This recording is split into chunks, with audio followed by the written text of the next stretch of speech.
Ini disebutkan oleh sahabat Abu Dzar Al-Ghifari radhiyallahu an, dia dengar langsung dari Nabi. Kata beliau, suatu ketika aku bergandengan tangan jalan bersama Rasul menuju rumah beliau. Rasul mau pulang.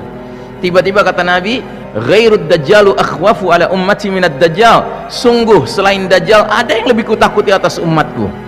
Kagetlah Abu Dzar mendengar ini, karena Abu Dzar tahu hadis tadi bahwasanya dajjal fitnah yang paling dahsyat. Tahu-tahu Nabi bilang begini. Sehingga langsung Abu Dzar bertanya, "Ya Rasulullah, apa itu fitnah yang lebih engkau takuti menimpa umatmu selain dajjal?" Kata Nabi,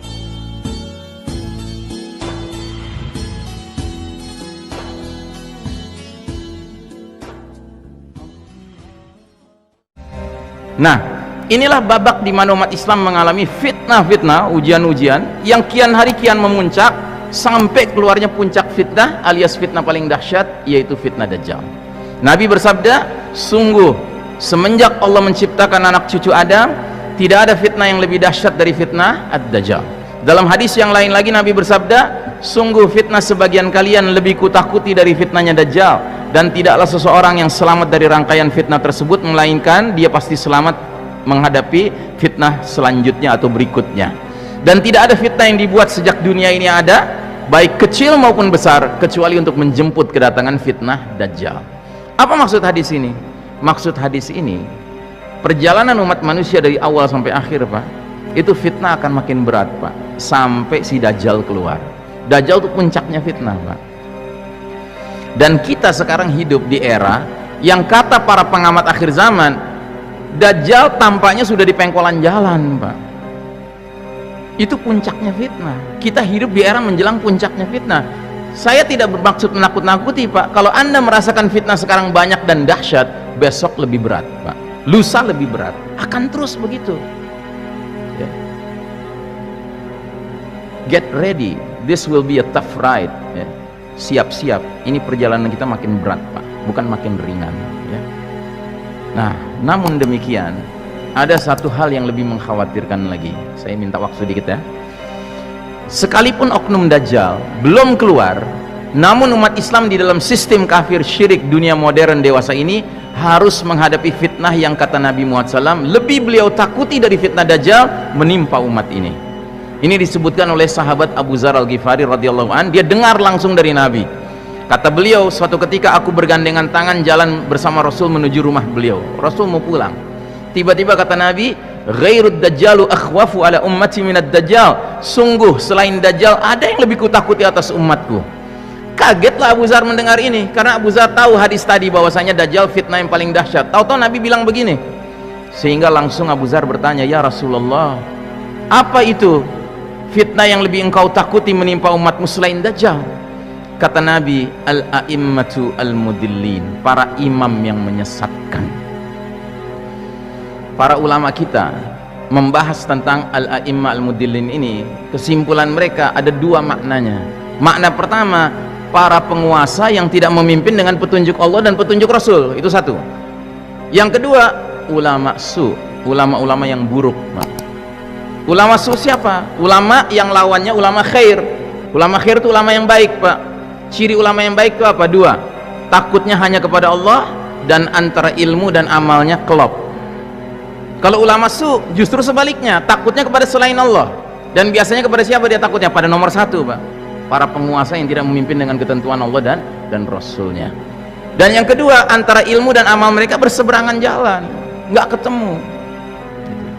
Pertanyaan saya, di zaman kita sekarang ini, makna yang mana yang hadir? Nomor satu apa nomor dua? Apa? Paket hemat, Pak, dua-duanya hadir. Bayangkan. Makanya kacau, Pak, dunia sekarang. Yang punya otoritas sosial politik dengan yang punya otoritas keagamaan kerja sama, ya kan? Sehingga udah sezolim apapun si pemilik otoritas sosial politik ini, yang punya otoritas keagamaan mengatakan, jangan dikritik, khawarij kamu mengkritik. Na'udzubillahi min dzalik. Ya. Dalam Islam yang namanya pemimpin itu ada dua macam. Makanya Nabi sampai mengatakan, sekalipun kamu dicambuk, ya kan, tetap taat sama dia. Itu kapan? Di babak ketiga tadi. Dulu di babak ketiga, ketika khalifahnya masih menyatakan Quran dan Sunnah sebagai sumber keputusan.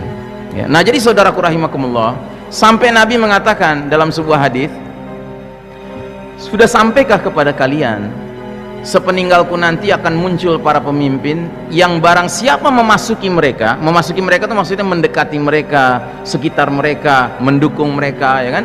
Kedua, membiarkan kedustaan mereka, dan ketiga, mendukung kezaliman mereka.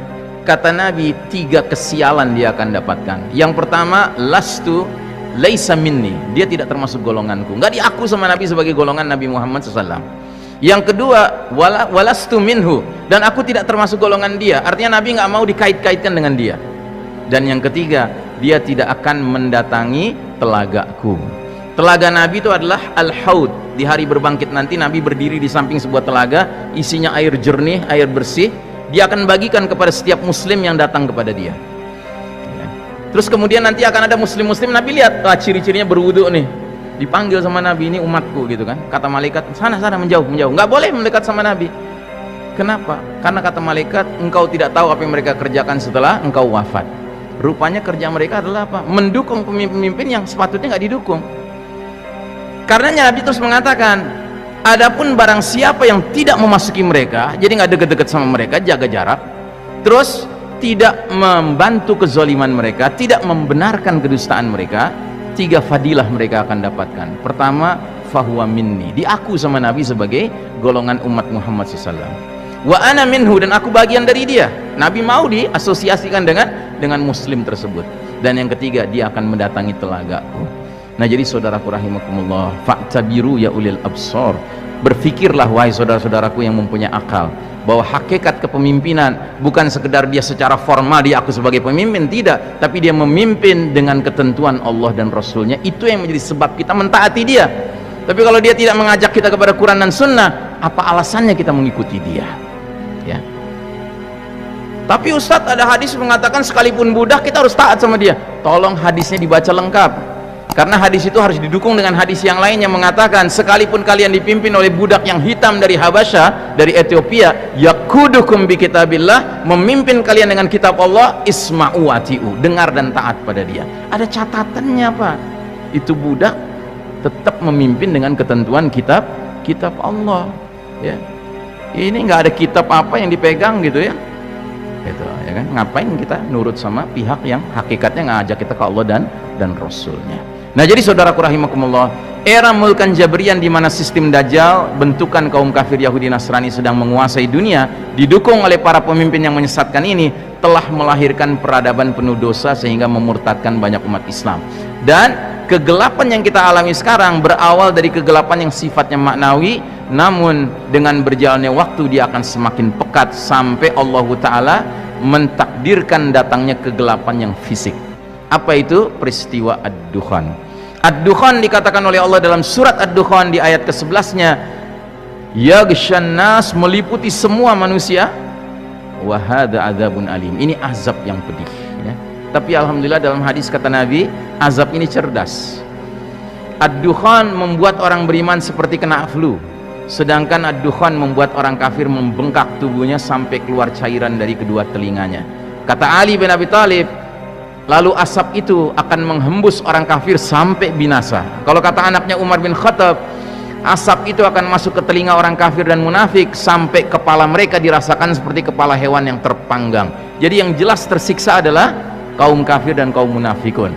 Jadi babak mulkan Jabrian ini, di mana sistem Dajjal menggurita secara mendunia, telah melahirkan peradaban manusia yang mempertontonkan kesombongan, kemungkaran, kemaksiatan, kezaliman, kesyirikan, kemunafikan, kekufuran yang luar biasa terhadap Allah Rabbul Alamin. Ketika Allah menilai bahwa peradaban ini sudah melampaui batas togo, maka Allah pasti mendatangkan azab yang berskala dunia.